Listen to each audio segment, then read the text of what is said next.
There's a beautiful quotation by one of my favorite authors, Dr. Wayne Dyer, which goes something like this. He says, "There is no shortage of opportunities to make a living out of what you love doing. There is only a shortage of willpower to make it happen." I've been always asked this question about my journey from a hotel management graduate to working in the hospitality industry for over a decade around the world, and then moving into motivational speaking. And today you're joined not by one, but by two persons who left the safety of a paycheck. They say there is nothing more addictive on this planet than nicotine and a paycheck. But we have two people in front of you, myself and Mr. Kunal Agarwal, who had the courage to kick away the safety of step away from the safety zone of a paycheck into the unknown and becoming entrepreneurs and freelancers. Kunal, why don't you introduce yourself to the viewers? Hi, myself, I'm Kunal Agarwal, and I started my journey as a sound engineer. Basically, I've done graduation in IT, and my passion for sound IT, I thought it was sound engineering.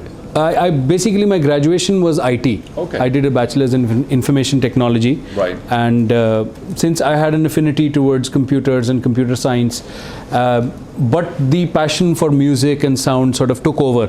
So I further pursued my post-graduation with an MSc in music technology. Wow. From the University of Limerick in the Republic of Ireland.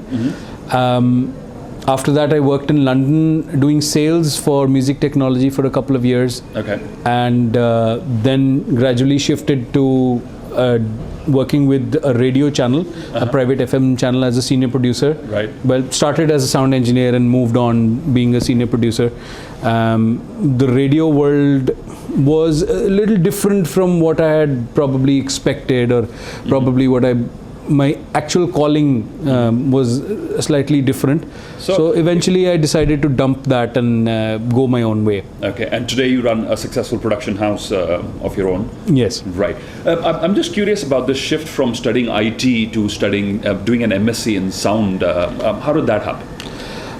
Well, I believe there is a problem, the fundamental problem in the way, I shouldn't call it a problem. I mean, it's this gradual process of growing up is a lot of the times we are not aware of what our strengths are, right, what we want to do, and it takes a little time. It takes some exposure to actually realize that this is my actual calling. And I was fortunate enough to get such little opportunities, being involved in dramatics and during my college days and all those kind of things, which actually led me to explore my my abilities, so to speak, and to realize that this is what I want to do. This is what I can potentially do in addition to what I'm doing right now. Because, as a youth coach also, I get a lot of questions from youngsters who have a passion for maybe writing or blogging or photography or filmmaking or sports or things like that, but they've been pushed into certain streams of education by their parents or peer pressure or whatever it happens to be, and they feel that there is something bottled up inside them. Is there some specific message you have for youngsters like these? And today, since you run a production house, I'm sure you help a lot of youngsters, aspiring musicians to launch themselves. And so what message you might have for these youngsters who find that they're split between their passions and between what their parents and the society is asking them to do? I think there is a very fine line in terms of, because there is your parents want you to do something which is economically lucrative. They want you to be secure, which is not a bad thing. But then to be stuck in a rut and doing something that you don't enjoy, to continue doing that becomes really difficult. Right. So number one, your passion has to be strong enough so you can prove to your parents to start with, and then to the world that what you really want to do is something which is worthwhile. And if you find your calling and you keep at it, you will eventually get to a space which is both professionally and personally rewarding. That's excellent. I'm reminded of my own journey. And I feel, since you mentioned about, doing a lot of theater while you were studying IT, I feel it's important for every youngster to get that kind of multi-dimensional exposures. I had the good opportunity of, studying in a different country than my home country. I think you did as well. I believe it's maybe not if international education. One should make an active effort to step outside their comfort zone, the zone of familiarity, if you would like to call it that, and go into an unfamiliar territory, because that's going to open your brain up to other different possibilities, and something might resonate with you and say, aha, that's more like me, or I would like to do that, or I would like to do that. Certainly. I mean, there's one saying that comes to mind, which is a very common thing that my parents said to me a lot, while I was growing up. They said, jack of all trades, master of none. Right. But I've learned to believe that it is very important to be the jack of all trades, to be master of one. Before you master one. Before you realize, okay, what is the direction that I want? Because until and unless it's like dining out. You go to 5 different places in town, right, and you taste the food there, and eventually, after dining out 5 or 6 times, 8 times, you realize that no, I mean, this is one place that I really enjoy going to, and you start frequenting one of those places for a little while. Of course, it's not until you know what's on offer there. And I like to say this perhaps to the youngsters who are watching this video. It's very important that do not be restless that I haven't found my calling yet and I'm still pursuing this. Give it time, nurture it. I nurtured this inner spark of doing what I'm doing now for 11 years, and I did not let it die out. Please have this understanding that it's not going to happen overnight. It's not going to be an instant it dawned upon me and I could do this. It's going to be a gradual self-realization. The more you discover who you are, the more the more courage you develop to step out into the unknown and take those sort of important decisions there. So Kunal, if I were to ask you, and I'll share my views as well on this question, is what gave you the confidence to leave the safety of a paycheck, of a well-paid job, of a secure, predictable career path to venture out on your own and start your own production house?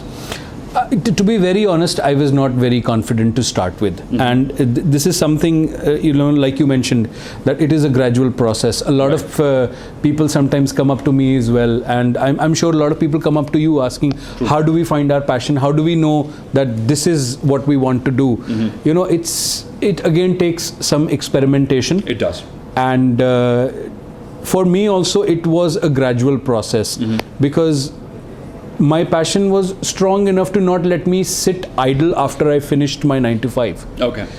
So you still left room to take on freelance assignments and I mean, you have to make room. I think I'm a very big believer in that sometimes you may not be able to do an entire shift, but you can do a piece by piece approach. You can at least have time to take on freelance assignments as you did and develop your strengths in that period of time. And within the music industry, I think you will find umpteen number of examples of people who are working as musicians, who are doing a lot of music of their own, who are singers, songwriters, independent musicians, and especially in this day and age, who have a separate 9 to 5 job which funds their passion. Right. Until they feel that they're strong enough to let go of that. Absolutely. As well. Absolutely. It's important that I share with the viewers here that Kunal's Production House, you help aspiring musicians, you give music to a lot of different lyricists and different new songs that are coming out, and all across the country. I believe you have clients all across the country.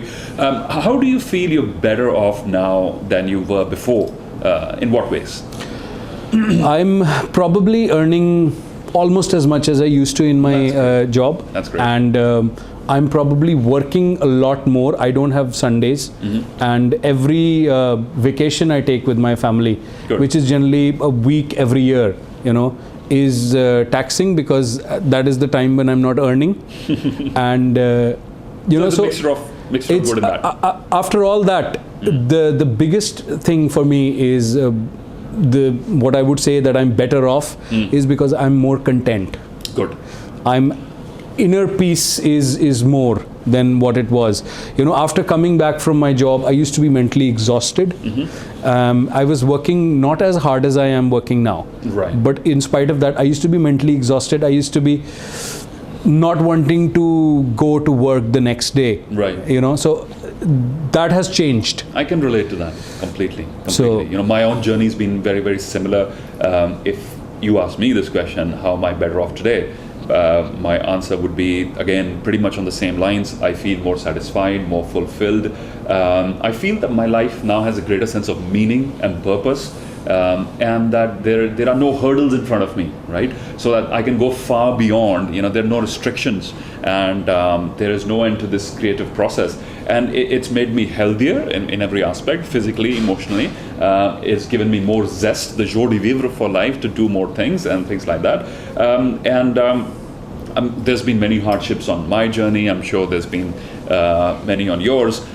If you'd like to share with our viewers, please, what are the top lessons that you've learned in this entire process? How long has it been for you? Well, I've been working as a freelancer for about 12 years now. 12 years now. And initially it was with my full-time job, and last 5 years I think I've been completely going solo as a full-time freelancer. Right. And it's been great.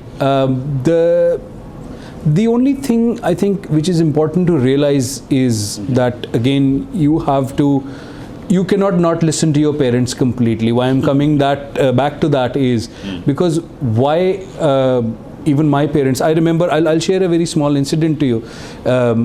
While I was doing my MSc in music technology, which I'm very fortunate that my parents allowed me to do, my dad used to call me up and say, okay, you're doing what you wanted to do, right? You're doing your MSc in sound, but I would still feel that you should do an MBA after you finish. Yeah, what's this with an MBA? Because they want you to be secure, they want you to be prepared for the social world. And the only thing that is important for anyone to realize in this regard is that when you're turning your passion into a profession, you have to understand that you have to take it as a business as well. Of course. So there are certain So there are certain business ethics. Right. There are business plans. It is how you deal with clients. There will be moments where you will still feel dull. You will still feel that I would have done this differently. Gone back into the safety of a job and have a team around me. Maybe or even I would have done, especially with creative work, you tend to struggle. Sure. I'm sure any artist, digital artist, painters, musicians, people struggle that, I would have done something creative and something different had the client not intervened and all. But you have to realize all these things that, at the end of the day, you are doing a business as well. Of course. So that is a very important lesson. Sure. And that will help make your passion into a sustainable business. Because you rightly said, you should not overlook the numbers part of it, and making sure that in order for this passion to sustain itself and to take it to a larger audience, you need to make sure that the money's coming in, that it's profitable, and then it's worthwhile for everybody involved. What I feel personally, some of the biggest hardships, and you talked about an MBA, let me touch upon that first before we go further. There was a stage in my life where the topmost goal of my life was to do an MBA, right? And it had no, logical reasoning to it. It was the in thing to do, and everybody did it. Sort of the misconception that I had back then was it's a prerequisite for success, right? And so what after an MBA? I would look into all those brochures to find out what kind of jobs would be the highest paid, and it'll turn out investment banking and things like that. And thank God that I did not spend upwards of $100,000 or $200,000 doing an MBA, ending up in an investment banking job, with due respect to those institutes and due respect to those jobs, but it wasn't me.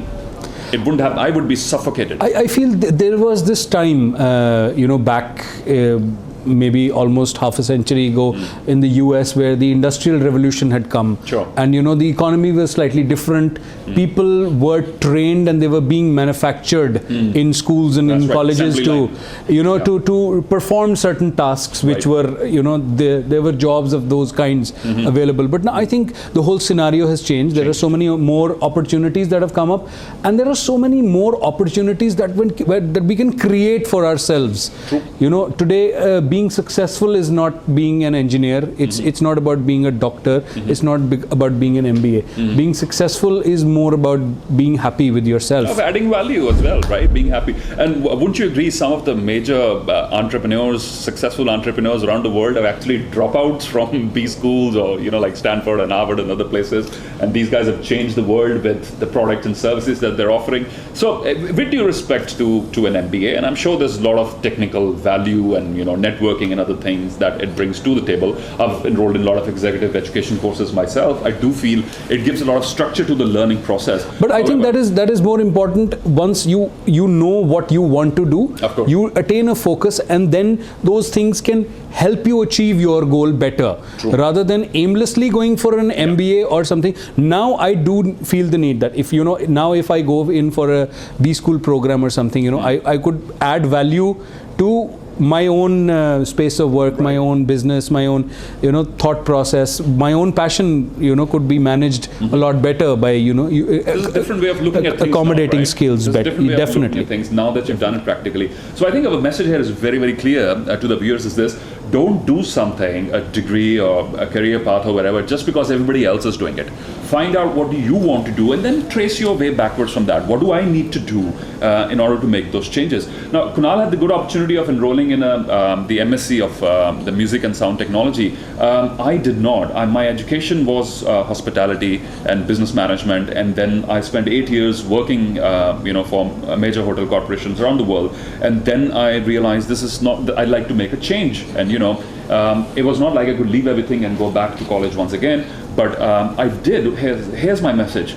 There's always room to maneuver, to pick even small things, and which will make an incremental effect. So I enrolled in executive courses. I went out and attended workshops, online courses, read books. So a lot of self-education happened in that space until I finally realized, okay, I'm ready with now what I want to do. But mind you, it was not like a one-off process where I came up with, it was very clear. And here's what I believe in. You start with the big picture.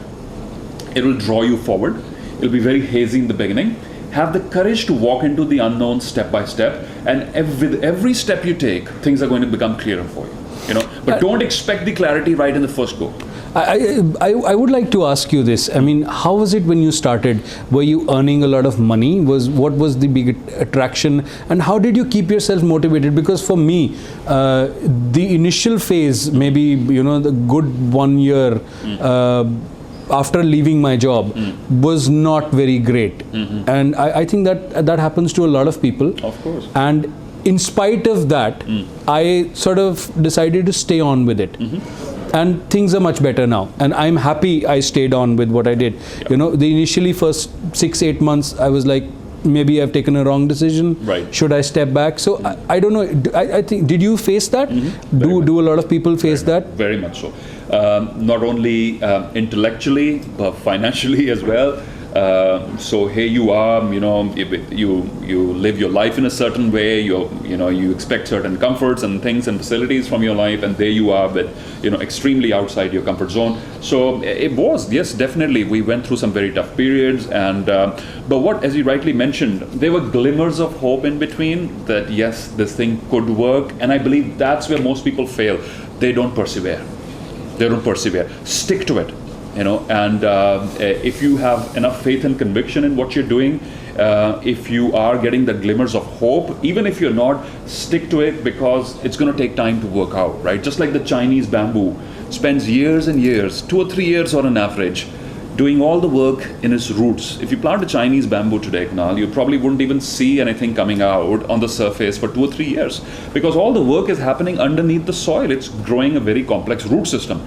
And then, in a matter of days, you will see it shooting up in the sky, up to 90 feet tall in a matter of days. Now, how is it able to grow so fast? Because of all the roots that it's built. I think the same thing with entrepreneurship, the same thing with going solo. In your case and mine, is we spend a lot of time growing roots without expecting any results, and boom, when you're ready for it, your time comes and you present yourselves to the larger audience. Absolutely. Yeah. My next question, Kunal, perhaps that we'd like to jointly explore is that there are people out there who feel they have this music inside them that they want to present to the world, who feel that there is a book emerging, who feel that there is photography or filmmaking or things like that, but they feel that they're stuck and caught in a trap where they cannot break free from it. What would your message be to folks like these? Step out of your comfort zone to start with. Don't keep waiting for the right moment to jolt you out of it. That's very important. It's hard. It's very hard to take that leap, to take that risk to try something which is absolutely new. You're scared, but you have to do it once, and right. once you've done it, then you'll be on your way. Right. So don't be afraid to take the plunge. Do maybe take smaller steps. Maybe if you're looking to write a book, maybe write a short story. Right. Start somewhere. Start somewhere. It's important to do that. Right. And so, you break so many preconceived notions. For example, when I started working in radio, I went for the interview, for a FM channel's interview for the first time, and I had this vague idea for some reason that all we need to do is just make CDs, right? And they're just going to play CDs on CD players, and my job will be done. That's it. And it's going to be that easy. But it was not like that. When when you get into the field of work and you start exploring, then you realize there are certain different types of challenges, Right. and There's a lot more involved to it. So every small step that you take will help you identify challenges that you might have along the way, and like you said, it will help you prepare your roots. It will help you have a stronger foundation on top of which you can do things. So don't do things for money. Always don't do things for big projects. Like you said, looking at the big picture is important. It helps you draw in. Right.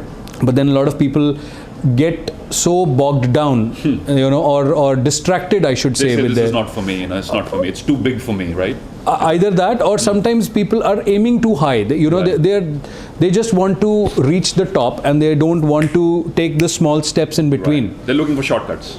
Perhaps, yeah. Psychologists call it the halo effect. It's important that we share with the viewers what the halo effect is. Once someone is successful, we put him on a pedestal. Whether it's the A.R. Rahman of music, or the Steve Spielberg of the movies, or Sachin Tendulkar of cricket, or whoever it happens to be, we put them on a pedestal. And now that they're there, they're gods to us.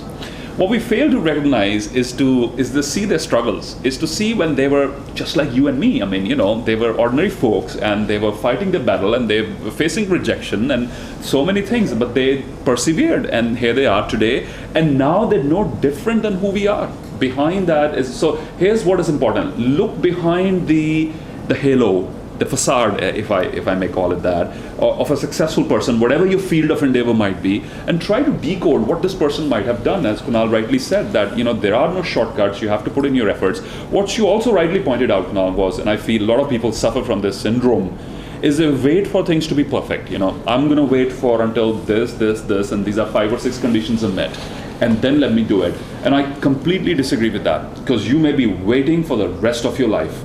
And you know what? There's this wonderful story I read about, that the richest place is the cemetery or the burial grounds, where a lot of books, $1 million business ideas and books and music and movies and a lot of creative things are buried there, because these people did not have the courage to express, did not take a chance on what it is. So I personally believe, being an entrepreneur myself, I feel that you have to take the plunge. You should not wait for the resources to be perfect. And I sincerely believe when you move, the universe moves as well. And I've had this experience many number of times. I mean, just like this video series, Kunal, I mean, we discussed and we shared so many ideas, but it's not until we pinned something down and said, okay, we're going to go ahead and do it. We found the places, the resources, the people, the circumstances, the material, everything.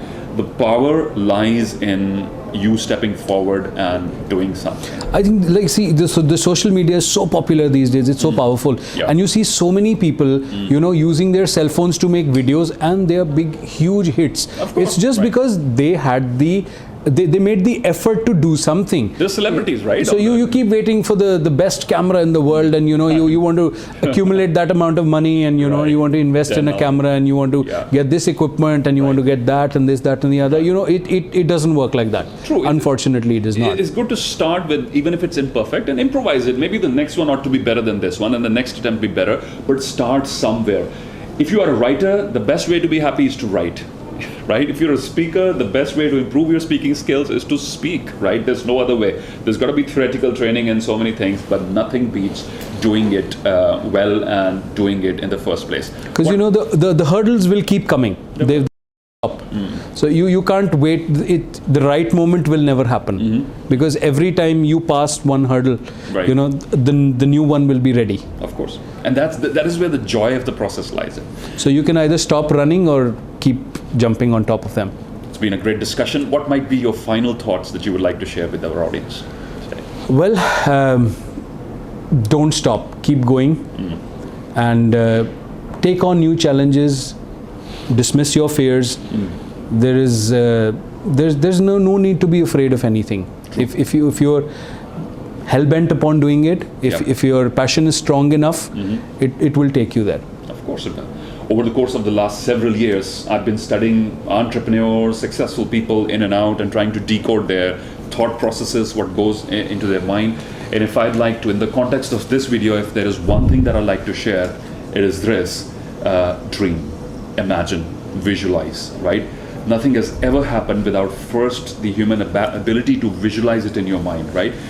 Create that image, no matter how intimidating it is, no matter how out of reach it might seem. Create it, hold on to it, and have the courage to take the first step, because as you move forward, you will see and you will be astonished. You will be taken aback by the surprise that, oh my God, I never thought this could actually happen in reality, right? But you must have the courage of walking on that path and the ability to holding on to those mental images. I'm a sincere believer, what goes on here has the ability to manifest in reality. If you have the ability to do two things: the ability to believe and hold on what's happening here, and the ability to take the first step in that direction, the universe will move with you. People, resources, everything that you need, you will find them provided you move. So move, ladies and gentlemen, move. Thank you very much. Thank you, Kunal, for joining us. Thank you. Pleasure.